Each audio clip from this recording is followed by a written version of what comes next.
ஓசூர் தர்கா signal பகுதியில் உயிருக்கு ஆபத்தான வேகத்தடைகள், வாகன ஓட்டிகள் கடும் அவதி. தேசிய நெடுஞ்சாலை ஆணையத்திற்கு பொதுமக்கள் முக்கியமான கோரிக்கை. ஓசூர் கிருஷ்ணகிரி தேசிய நெடுஞ்சாலை எனப்படும் NH-44 சாலையில் குறிப்பாக தர்கா சிக்னல் பகுதி, தர்கா மேம்பாலம், ஓசூர் பெங்களூர் திசை இறங்கும் பகுதி மற்றும் பெங்களூர் ஓசூர் திசை ஏறும் பகுதி, தர்கா பேருந்து நிறுத்தம் மற்றும் அரசனட்டி, சென்னை சில்க் சுற்றுவட்டாரங்களில் சமீபத்தில் அமைக்கப்பட்டுள்ள மஞ்சள் நிறம் கொண்ட ரம்பிள் ஸ்ட்ரிப்ஸ் வகை வேகத்தடைகள் தற்போது சாலை பாதுகாப்பு நடவடிக்கையாக இல்லாமல் பொதுமக்களின் உயிருக்கும் வாகனங்களுக்கும் நேரடி அச்சுறுத்தலாக மாறியுள்ளதாக கடும் குற்றச்சாட்டுகள் எழுந்துள்ளன. தேசிய நெடுஞ்சாலை ஆணையம் அமைத்த இந்த மஞ்சள் நிற வேகத்தடைகள் வழக்கமான அளவை விட அதிக உயரத்திலும் மிக குறுகிய இடைவெளியிலும் ஒரே இடத்தில் 40 முதல் 50 வரையிலான கோடுகள் வரிசையாக அமைக்கப்பட்டுள்ளதால் வாகனங்கள் இதில் செல்லும் போது கடுமையான அதிர்வை சந்திக்கின்றன. இந்திய சாலை IRC 99/2018 மற்றும் மத்திய சாலை போக்குவரத்து அமைச்சகத்தின் விதிமுறைகளின்படி ஒரு தொகுப்பில் அதிகபட்சம் 15 முதல் 20 வரிகள் மட்டுமே அமைக்கப்பட வேண்டும். மேலும் அவை எச்சரிக்கை நோக்கத்திற்காக மட்டுமே இருக்க வேண்டும். ஆனால் ஓசூரில் அமைக்கப்பட்டுள்ள வேகத்தடைகள் இந்த விதிமுறைகளை முற்றிலும் மீறி அனுமதிக்கப்பட்ட அளவை விட 2.5 மடங்கு அதிகமாக அமைக்கப்பட்டுள்ளதாக கள ஆய்வில் தெரியவந்துள்ளது. மேலும் வரிகளுக்கிடையே போதுமான இடைவெளி இல்லாததால் வாகனங்களின் சஸ்பென்ஷன் மீளும் முன்பே தொடர்ச்சியான அதிர்வு ஏற்பட்டு வாகனம் வாஷ்போர்டு போன்ற நிலையை சந்திக்கிறது. ஒரு வாகனம் இந்த தடைகளை கடக்க சுமார் 5 முதல் 8 வினாடிகள் வரை தொடர்ச்சியான அதிர்வை சந்திக்க வேண்டிய நிலை உருவாகியுள்ளது. இதனால் வாகன ஓட்டிகள் பல்வேறு சிரமங்களை சந்தித்து வருகின்றனர். அதிகப்படியான அதிர்வால் கனரக லாரிகள், வேன்கள் மற்றும் நவீன PS6 வாகனங்களின் என்ஜின் பாகங்கள், சென்சார்கள், வயரிங் அமைப்புகள் பாதிக்கப்பட்டு வாகனங்கள் நடுசாலையிலேயே திடீரென நின்றுவிடும் நிலை ஏற்பட்டுள்ளது. கடந்த 4 நாட்களில் மட்டும் சுமார் 5 முதல் 6 விபத்துகள் நடைபெற்றுள்ளதாக அப்பகுதி மக்கள் தெரிவிக்கின்றனர். வேகமாக வரும் வாகனங்கள் திடீரென பிரேக் பிடிக்க வேண்டிய நிலை உருவாகி பின்னால் வரும் வாகனங்கள் மோதும் சங்கிலி தொடர் விபத்துகளுக்கான அபாயமும் அதிகரித்துள்ளது. மேலும் ஆம்புலன்ஸ் போன்ற அவசர சேவை வாகனங்கள் இந்த வேகத்தடைகளை கடக்கும்போது உள்ளே உள்ள நோயாளிகள் கடுமையான அதிர்வுக்கு உள்ளாகி அவர்களின் உயிருக்கும் ஆபத்து ஏற்படும் சூழல் உருவாகியுள்ளது. ஒவ்வொரு வாகனமும் மிக குறைந்த வேகத்தில் ஊர்ந்து செல்ல வேண்டிய நிலை காரணமாக கிலோமீட்டர் கணக்கில் போக்குவரத்து நெரிசல் உருவாக வாய்ப்பு ஏற்பட்டு வருகிறது. இந்த நிலையில் லாரி ஓட்டுநர்கள் மற்றும் பொதுமக்கள் கடும் அதிருப்தி தெரிவித்துள்ளனர். ஒரு லாரி ஓட்டுநர் கூறுகையில், லோடுடன் வரும் வாகனங்கள் இந்த வேகத்தடைகளில் செல்லும் போது போல்ட் நட்டுகள் கழன்று சென்சார் வயர்கள் லூஸ் ஆகி வாகனம் நடுரோட்டிலேயே நின்றுவிடுகிறது. இதனால் பொருளாதார இழப்பும் போக்குவரத்து பாதிப்பும் ஏற்படுகிறது என தெரிவித்துள்ளார். கர்நாடகா போன்ற அண்டை மாநிலங்களில் அறிவியல் முறையில் அமைக்கப்படும் வேகத்தடைகளுடன் ஒப்பிடுகையில் ஓசூரில் அமைக்கப்பட்டுள்ள இந்த வேகத்தடைகள் முற்றிலும் திட்டமின்மையுடன் செய்யப்பட்டுள்ளதாக குற்றச்சாட்டு எழுந்துள்ளது. இதனைத் தொடர்ந்து பொதுமக்கள் மற்றும் லாரி உரிமையாளர்கள் சங்கம் தேசிய நெடுஞ்சாலை ஆணையத்திற்கு கடும் எச்சரிக்கை விடுத்துள்ளனர். சுங்கக் கட்டணம் வசூலிக்கும் NHAI தரமான சாலை வசதிகளை வழங்காமல் விதிமுறைகளை மீறி அமைக்கப்பட்ட இந்த வேகத்தடைகள் மூலம் பொதுமக்களின் வாகனங்களுக்கு சேதம் விளைவிப்பது ஏன் என கேள்வி எழுப்பப்பட்டுள்ளது. உடனடியாக இந்த 40 முதல் 50 வரிசை வேகத்தடைகளை அகற்றி IRC விதிமுறைகளின்படி 15 முதல் 20 வரிகளாக குறைத்து உயரம் மற்றும் இடைவெளியை அறிவியல் முறையில் சீரமைக்க வேண்டும் என வலியுறுத்தப்பட்டுள்ளது. எனவே விபத்து ஆபத்தான பகுதியில் சாலையை கடக்க சப்வே அல்லது சாலையை கடக்க நடைபாலம் அமைத்து சுலபமாக முடிவு செய்ய வேண்டும் என்று பொதுமக்கள் கேட்டுக்கொள்கிறார்கள். சுமார் 10 ஆண்டுகளுக்கு முன்பு இதே தர்கா மாரியம்மன் கோவில் பகுதியில் தொடர்ச்சியாக அமைக்கப்பட்ட ஸ்பீட் பிரேக்கர்கள் காரணமாக ஒரு இருசக்கர வாகனம் மெதுவாக சென்றபோது பின்னால் வந்த கனரக லாரி மோதி உடல் சிதறிய கொடூர விபத்து ஏற்பட்டது. அதனைத் தொடர்ந்து எழுந்த கடும் எதிர்ப்பால் அப்போது அந்த ஸ்பீட் பிரேக்கர்கள் அகற்றப்பட்டன. ஆனால் கடந்த 2 ஆண்டுகளுக்குள் மீண்டும் தேசிய நெடுஞ்சாலையில் பல இடங்களில் பள்ளம் போன்ற அமைப்பில் ஸ்பீட் பிரேக்கர் ஸ்ட்ரிப்புகள் அமைக்கப்பட்டதால் தொடர் சங்கிலி விபத்துகள் ஏற்பட்டதாக கூறப்படுகிறது. ஒரு வாகனம் திடீர் பிரேக் அடித்தால் பின்னால் வரும் வாகனங்கள் ஒன்றுக்கு ஒன்று மோதும் வகையில் 10 முதல் 15 வாகனங்கள் வரை பாதிக்கப்படும் நிலை உருவாகியதாக மக்கள் தெரிவித்தனர். அப்போது அனைவரும் இணைந்து மாவட்ட ஆட்சியரிடம் புகார் அளிக்கப்பட்டு அவை அகற்றப்பட்டதாக கூறப்படும் நிலையில் தற்போது மீண்டும் ஓசூர் தர்கா பகுதியில் குறிப்பாக மேம்பாலம் ஏறும் இடத்தில், இறங்கும் இடத்தில், தர்கா பேருந்து நிறுத்தும் இடத்தில் மற்றும் அரசனட்டி பேருந்து நிறுத்தும் பகுதிகளில் மஞ்சள் நிற ரம்பல் ஸ்ட்ரிப்புகள் அதிக அளவில் அமைக்கப்பட்டுள்ளன. இது வாகன ஓட்டிகளை திடீரென வேகம் குறைக்க வைக்கும் சூழலை உருவாக்குவதால் பின்னால் வரும் லாரி மற்றும் பேருந்துகள் கட்டுப்பாட்டை இழந்து மோதும் அபாயம் அதிகரித்துள்ளதாக குற்றச்சாட்டு எழுந்துள்ளது. மேலும் இந்த ரம்பல் ஸ்ட்ரிப்புகள் சரியான இடைவெளியின்றி அமைக்கப்பட்டுள்ளதால் இருசக்கர வாகன ஓட்டிகள் 5 கிலோமீட்டர் வேகத்திலேயே சென்றாலும் கடுமையான அதிர்வு ஏற்படுகிறது. இதனால் வாகன உதிரிபாகங்கள் சேதமடையும் அபாயம் மட்டுமல்லாமல் நடுசாலையில் வாகனங்கள் பழுதாக நின்றுவிடும் சூழலும் உருவாகிறது. அத்தகைய சூழலில் பின்னால் வரும் வாகனங்கள் கட்டுப்பாடின்றி மோதும் அபாயமும் அதிகரிக்கிறது.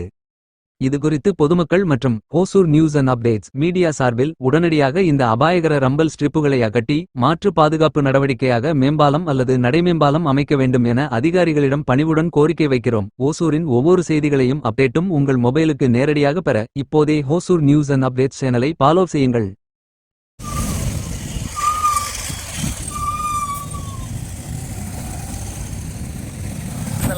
அங்கேருந்து வந்து அந்த வேகத்தில் ஏறி இறங்கும்போது வண்டி அடங்க ஆரம்பிச்சிச்சு.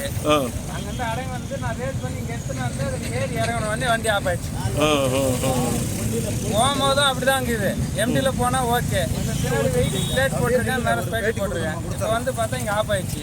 இப்போ இன்னொரு வண்டி வந்தால் தான் என் வண்டி டோப்பே பண்ண முடியும். ஆமாம், இப்போ அந்த வண்டி வந்துச்சுன்னா அந்த வண்டிக்கு எதனா இதில் ப்ராப்ளம் ஆயிடுச்சுன்னா மறுபடியும் இன்னும் தான் நிற்கணும், இன்னும் தான் டிராஃபிக் ஆகும்.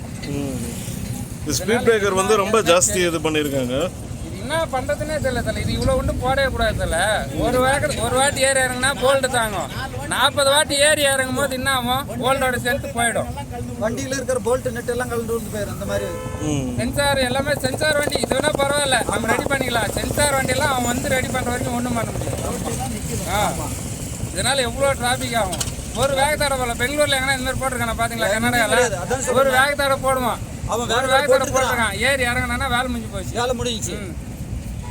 இது ஏற்கனவே அந்த டவுன்ல அந்த அட்டுக்குறைக்கு கிட்ட போற வரையில டவுன்ல எவ்வளோ போட்டுருந்தானுங்க. ஆமா, இதனால டிராஃபிக் ஆகுது, ஆக்சிடென்ட் ஆகுதுன்ட்டு அது எடுத்தானுங்க. மறுபடியும் இங்கே போட்டு வச்சுக்கிறேன். பார்த்தீங்களா போட்டு இந்த போட்டு கரெக்டாக இப்போ இந்த 3-4 நாளில் கிட்டத்தட்ட ஒரு 5-6 ஆக்சிடென்ட் ஆயிடுச்சு. ஒரு பிக்கப் அப்படியே அப்செட் ஆயிடுச்சு. அவன் தெரியாமல் வந்து பிரேக் அடிக்கிறான், பிரேக் அடிச்சு அப்படியே அப்செட் ஆகுது.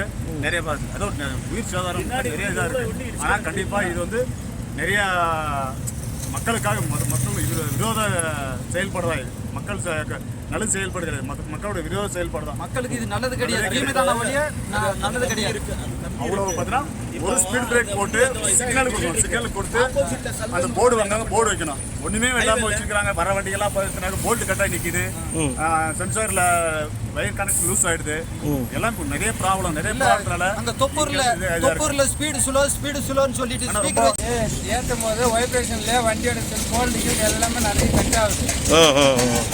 நல்லா வந்ததுனால அதில் ஆஃப் ஆகி மறுபடியும் வந்து ஆஃப் ஆகிடுது. அங்கே ஆஃப் ஆகி இதனால தான் ஆகுது.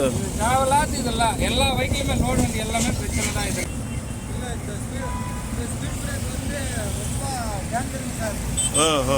இந்த மாதிரி ஒரு ஹைவேல இந்த மாதிரி வந்து ஒரு ஹைவேல எந்த முட்டாளன்னு அந்த மாதிரி போடுவாங்களா?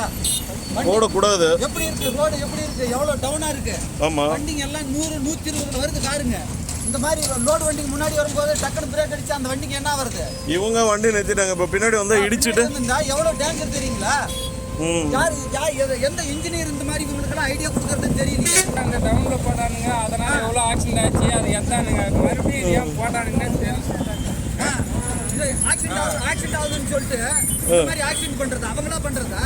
அதுவா நடக்கிற ஆக்சிடென்ட் வேற. இவங்க வந்து ஆக்சிடென்ட்க்கு மேல ஆக்சிடென்ட் பண்றாங்க இந்த மாதிரி போட்டு தான். யார் இவங்களுக்கெல்லாம் இப்படியே பேர்பட்ட ஐடியா சொல்றதுன்னு தெரியல. ஒன்னு ஏறி இறங்கும், போல்ட்டு தாங்கும். இந்த மாதிரி வாங்குறது இவங்க கிட்ட எங்கங்க இன்னைக்கா இது போட்டதுனாலயா? போட்டதுனாலதான் பிரச்சனையே. இல்ல ஒரு 4-2 போட்டா பிரச்சனை இல்லை. எதுக்கு இவ்வளவு ஹைட்ல போடுறாங்க? இல்ல உங்களுக்கு தெரியும்னு நினைக்கிறேன். 2015 இந்த இடத்துல பெரிய பெரிய ஹம்பு ஸ்பீட் பிரேக்கர் போட்டு இல்லைங்க. இது இப்போ ரீசெண்டா இப்போ நடந்தது வேற. 2015-16 பெரிய பெரிய ஹம்பு போட்டிருந்தாங்க அதுக்கு நேரா. அப்போ ஒரு என்ஃபீல்டு வண்டின்னு நினைக்கிறேன், டிப்பர்ல அடிச்சு ஷூ மட்டும் தான் மாட்டிச்சு ஆளுக்கு. நாங்கள் காலேஜ் படிக்கிற டைம் நாங்கள் பார்த்துருக்குறோங்க. இப்போ அதுக்கப்புறம் அடியில் நோண்டி விட்டு பார்த்தாங்க, நிறைய ஆக்சிடென்ட் நடந்துச்சு. அது டிஸ்ட்ரிக்ட் கலெக்டர் கிட்ட போய் டைரக்ட் எஸ்கலேஷன் போயிட்டு கேட்ட கேள்விங்களை மீறி நமக்கு மாற்றிருக்காங்க. இப்போ திரும்பி இது எதுக்கு இந்த வேலைன்னே தெரியல. எதுக்கு இந்த வேலை பண்றது? அதான் பார்த்தீங்கன்னாக்கா பிரேக் அடிச்சா பிரேக் அடிக்கும் அப்படியே சொல்லி பின்ன திடீர்னு பிரேக் அடிச்சு என்ன பண்ணோம் வண்டிக்கு? இது வரும்போது என்ன வெயிட்ல தாங்குதா? எல்லாம் என்னன்னா இப்போ இவங்க ஸ்லோவா வர்றாங்க, பின்னாடி வர வண்டி ஓவர் ஸ்பீட்ல வந்து இடிச்சானா இவன் கரெக்டா ரூல்ஸை ஃபாலோ பண்றாங்க, பின்னாடி வந்து இடிச்சானா யாருக்கு டெத்தா வருது? கர்நாடகாவில் இந்த மாதிரி கிடையாது.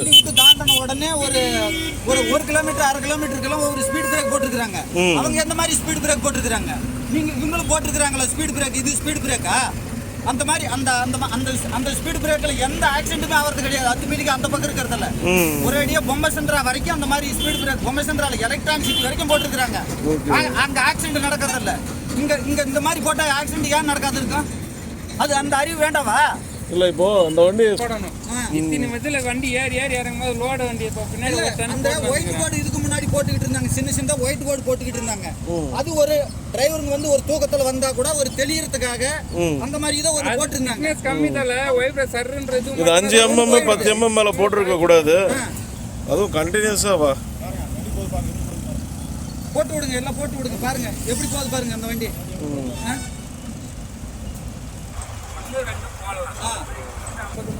இது எப்படியே போடுவாங்க யாருன்னா தர்கா முத்துப்பராமி கோயில் எடுத்து பேசுகிறேன் சார்.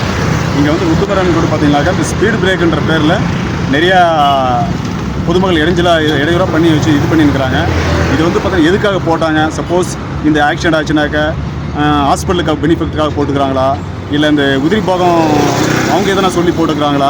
ஏன்னா ஒரு வண்டி பார்த்தீங்கன்னா நல்லா போல்ட்டு போட கலந்து போகிற கீழே விழுது, எல்லா வண்டியும் அப்செட் ஆகுது, கீழே விழுது, நிறைய சேதராது வண்டிக்கெல்லாம். இது காரணம் ஒன்று ஹாஸ்பிட்டலுக்கு வருமானத்துக்காகவோ இல்லை வந்து உதிரி பாக வருமானத்துக்காகவோ இல்லை எது வருமானத்துக்காக போடுறாங்கன்னு தெரியல. ஆனால் மக்கள் உயிர் சேதத்துக்காக போட்டுக்கிறாங்க போல் தெரியுது. மக்கள் பார்த்தீங்கன்னா போட்டு ஒரு 3 நாளில் 4 அப்செட் ஆகிடுச்சு. இந்த இடத்துல வண்டி ஒரு பிக்கப் அப்செட் ஆகிடுச்சு, அந்த சென்னை பிக்கப் ஒன்று அப்செட் ஆகிடுச்சு. நிறைய ப்ராப்ளம் இருக்குது. பார்த்தீங்கன்னா ஒரு வண்டி எப்படி இடிச்சிக்குது. ரொம்ப பயந்து உயிர், அதாவது பார்த்தீங்கன்னா திடீர்னு பார்க்குறப்ப உயிர் அப்படியே சில பேர் ஆட்டே பிடிச்சிடுது. அந்தளவுக்கு பயம் மாதிரி வந்துருச்சு. போடுற மாதிரி தான் ஒரு எச்சரிக்கை பழகம் கிடையாது, எதுவுமே கிடையாது. சும்மா ஒரு இது மாதிரி பண்ணி வச்சுக்கிறாங்க. வரவங்களாம் சும்மா இது எப்படி வரான்னு தெரியாது. பார்த்தோன்னா அப்படியே பிரேக் அடிச்சா ரோடு புறம் ஆட்டிடுறாங்க. ரோடு புறம் பார்க்கணும் என்ன பண்ணுறோம், அவன் போய் ஒரு புறம் விடுறான். இது ஆல்ரெடி இது மாதிரி போட்டு நிறைய ஆக்சிடென்ட் ஆகிடுறதுனால அப்போ வந்து கலெக்டர்லாம் மனு கொடுத்தோம், பொதுமக்கள் சார்பில் மனு கொடுத்தோம், அதை விட்டு எடுத்துட்டாங்க. மீண்டும் அதே மாதிரி தான் பண்ணுறாங்க. மீண்டும் ஆக்சிடென்ட் தான் இது வந்து இது வருது. தயவுசெய்து சொல்கிறேன், இது ஊர் பொதுமக்கள் நீங்களாக பார்த்து நம்மளாக பார்த்து இது வந்து இன்னும் கொஞ்சம் பெருசு பண்ணி இதெல்லாம் எடுத்து தான் ஒரு இதாக இருக்கும். போடுறது ஒரு எச்சரிக்கை வலை போட்டு ஒரு மினிமம் ஒரு பெங்களூரில் போடுறோம், கர்நாடகாவில் போட்டுருவோம், அந்த மாதிரி போடணும். சும்மா தேவையில்லாம எந்த ஸ்டேட்லையும் கிடையாது, எங்கேயுமே கிடையாது. ஆனால் இங்கே போட்டுக்கிறாங்கன்னா ரொம்ப உயிர் சேதம், நிறைய உயிர் சேதம் ஆகுது. நிறைய வண்டி அடிப்படுது, நிறைய வண்டி பாருங்கள் ரோட்டில் நிற்கிது. வண்டியெல்லாம் பாருங்கள் ரோட்டில் அப்படியே நிற்கிது, பின்னால் வருவோம் அப்படியே குத்துறோம். பார்த்தீங்கன்னா அது ஒரு பயமாக இருக்குது. அந்த இடத்துல ஒன்று பார்த்தினாக்கா ரொம்ப உயிர் கடைப்பிடிச்சது. பார்த்தீங்கன்னா உயிர் சேதாரத்துக்கு இந்த ஒரு வழி யோசிக்கிறாங்க, வேறு ஒன்றும் கிடையாது. இது வந்து பார்த்தீங்கன்னா கண்டிப்பாக இது வந்து மக்களுடைய குறையை தீர்க்கிற மாதிரி இது கண்டிப்பாக இது எடுத்தால் தான் ஒரு உயிர் சேதத்துக்கு நம்ம உத்தரவாதம் கொடுக்க முடியும். இல்லை கண்டிப்பாக உயிர் சேதத்துக்கு இது வந்து ஒரு இதுதான். ஏன்னா இந்த அந்தளவுக்கு அந்த வண்டியில் அப்செட் ஆகுது, நிறைய பேர் இதெல்லாம் இது பண்ணுறாங்க. அதனால் கண்டிப்பாக எடுத்தால் அவங்க வண்டி மொத்தமே எல்லாமே வண்டியெல்லாம் தடாபுரம் அடிச்சுட்டு போகிற உதிரி பார்க்குறோம். வீல் போகிற கண்டே போடுது, வீலே கண்டு போகுது. அப்படியே கவர்மெண்ட் பஸ் ஸ்பீடு கண்ட்ரோல் எல்லாம் போயிட்டுருக்கான். ஒரு ட்ரக்கு வந்து பார்த்தீங்கன்னா பாருங்கள் கண்ட்ரோலில் தான் போகிறாங்க. சில ட்ரக்கு வந்து ஓவர் ஸ்பீடு. பார்த்தீங்களா வீடியோ பார்த்தீங்க, அந்த சில ட்ரக்கெல்லாம் ஸ்லோவாக போகுது. அந்த கவர்மெண்ட் பஸ் பார்த்தீங்க எவ்வளோ ஃபாஸ்ட்டாக போகுது. சப்போஸ் ஸ்லோ போகிறோம், அந்த ஃபாஸ்ட்டு போய் குத்துனோன்னாக்கா என்ன ஆகும்? ஒன்று அது வந்து அடிப்பட்டு இது வந்து பார்த்தீங்கன்னா இது பார்க்க போனால் இது என்னன்னா ஹாஸ்பிட்டலுக்காரங்க இதெல்லாம் சேர்ந்து லஞ்சம் கொடுத்து போட்டாங்கன்ற ஒரு கணிப்பாக இருக்குது. என்ன நிறையா அடிப்பட்டாக்கா நம்ம ஹாஸ்பிட்டலுக்கு வரோம். இல்லையா டூ வீலர் பாருங்கள், இந்த டூ வீலர் வந்து பாருங்கள் அங்கே நிப்பாட்டாங்க, அது பார்த்து பயந்துட்டு அவங்க நிப்பாட்டாங்க. அது பார்த்தீங்கன்னா முடியல, அது ப்ராப்ளம் ஆகி போச்சு. இது மாதிரிலாம் ஆகுது. ஹாஸ்பிட்டலுக்காரங்க லஞ்சம் வாங்கி போடணும், கண்டிப்பாக லஞ்சம் வாங்கிட்டு ஊர் சேதராச்சுனாக்கா ஹாஸ்பிட்டல் பக்கம் இருக்குல்ல, அதுக்கு கூட்டு போகிறத பண்ணாங்கன்னு தெரியல. இல்லை வெயில் போட்டில் காலில் கொடுத்துல உதிரி பாகக்காரங்க லஞ்சம் வாங்கினான்னு தெரியல, யாருக்கு அது கொடுத்து யார் பண்ணாங்கன்னு தெரியல. ஆனால் இங்கே இப்போ தேவையெல்லாம் போட்டுக்கிறாங்க. சொல்லுங்கள் பார்த்தீங்கன்னாக்கா இது பாருங்கள் எல்லா வண்டியும் பார்த்தீங்கன்னா எப்படி போகுது பார்த்தீங்கன்னா பாருங்கள் எல்லாம் எப்படி ரொம்ப டேஞ்சராக தான் இருக்குது இந்த இடத்துல. இது வந்து பார்த்தீங்கன்னா நிறைய உயிர் ஆல்ரெடி இது மாதிரி சின்ன பள்ளம் மாதிரி நோண்டிருந்தாங்க. பள்ளம் நோண்டி பல உயிர் சேதராச்சு. இப்போ இது கலெக்டர் ஞாபகம் அவர் மனசுக்கு ஞாபகத்துக்கு கொண்டு போட்டதுனால அவங்க வந்து பார்த்து அவங்க எடுத்து இப்போ இது பண்ணிட்டாங்க. மறுபடியும் இது யார் ஒன்று ஹாஸ்பிட்டலுக்காரங்க எதனா கொடுத்து போடுங்க, அடிப்பட்டால் நம்ம ஹாஸ்பிட்டலுக்கு வருவாங்கன்றதுனால போட்டாங்கன்னு தெரியல. இல்லை உதிரி பகம் அந்த கம்பெனி வச்சுருக்கிறவங்க நிறையா இப்போ இது மாதிரி பண்ணாக்க போல்ட்டெல்லாம் கட்ட வீலெல்லாம் கலந்து போதுங்க. அப்படி வீடு கலந்து போனாக்கா நம்மளுக்கு தான் வருமானம் இருக்கும். அவங்க எதனா பண்ணி போட்டாங்கன்னு ஒன்றும் புரியல எங்களுக்கு. இது வந்து பார்த்தீங்கன்னா நிறைய சேதம் இருக்கும். மக்களுக்காக மக்கள் போக்குவரத்துக்கு எடுத்து தான் தவிர இதனால் எந்த ஒரு இதுவும் கிடையாது. இது போட்டால் சேதம் நிறையா வருது, நிறைய வண்டி அடிப்படுது. அதுதான் கரெக்டாக இருக்கும் அவங்களுக்கு. ஆமாம், இது பார்த்தீங்கன்னா நீங்கள் ரூல்ஸ்க்காக போட்டுக்கிறீங்க. ஒரு வந்து டூ வீலர்காரர் ரூல்ஸ் ஃபாலோ பண்ணி கரெக்டாக வரோம். இன்னொருத்தர் என்ன பண்ணால் வால்வோ பஸ்ஸோ இல்லை கவர்மெண்ட் அரசாங்க பஸ்ஸோ அது வருதுங்கன்னா அந்த 80 வருதுன்னா அவனுக்கு இன்னும் போனது கிடையாது. அடிச்சேன்னா ஸ்லோ போகிறவனே இடிச்சிருவாங்க. ஃபாலோ பண்ணி போகிறவனே இடிச்சு சாவச்சு கொண்டுட்டு போயிடறான். ரூல்ஸ் கரெக்டாக போகிறவனே கொண்டுட்டு போயிடறான். அவன் அப்புறம் ஒன்றும் பண்ண முடியாது. அவன் என்ன பண்ண போய் ஸ்டேஷன் எடுத்துக்கிற வண்டியை உயிர் சேதராக நம்புது. அதனால பார்த்தீங்கன்னா இது வந்து பார்த்தீங்கன்னா எல்லா வண்டியும் ஒரே ஸ்பீடு பிரேக் போகிறது ஒரே மாதிரி போகிறதில்ல. ஒரு வண்டி கரெக்டாக ரூல்ஸ் பிரகாரம் ஃபாலோ பண்ணி போகுதுங்க. ரெண்டாவது வண்டி வரப்போ 80-90 வரும். அந்த வால்வோ பஸ் வந்து அரசு பஸ் எல்லாம் அப்படி 80-90 வருது. அது அப்படியே வர சுலோ பண்ணி போகிறதுனால இடிச்சுட்டு போயிடறாங்க. அதனால் வண்டி கீழே கவருது. அப்புறம் அவன் மேலே வந்து இன்னொருத்தர் இடிக்கிறது. ஒரு பின்னால் ஒரு வண்டி வந்து அவன் மேலே வந்து இடிக்கிறது. இப்படியே நிறைய நடந்துக்குது. வந்து 4 நாளுக்குள்ளே இப்படி ஆயினுக்குது. தயவுசெய்து சொல்கிறேன், இது வந்து எடுத்துட்டிங்கன்னா எடுத்துகிட்டு என்ன ரூல்ஸ் கரெக்டாக மாதிரி ஃபாலோ பண்ணிங்க. இது வந்து ரொம்ப உயிர் சேதம் ஆகுது. ஓசூரின் ஒவ்வொரு செய்திகளையும் அப்டேட்டும் உங்கள் மொபைலுக்கு நேரடியாக பெற இப்போதே ஹோசூர் நியூஸ் அண்ட் அப்டேட்ஸ் சேனலை ஃபாலோ செய்யுங்கள்.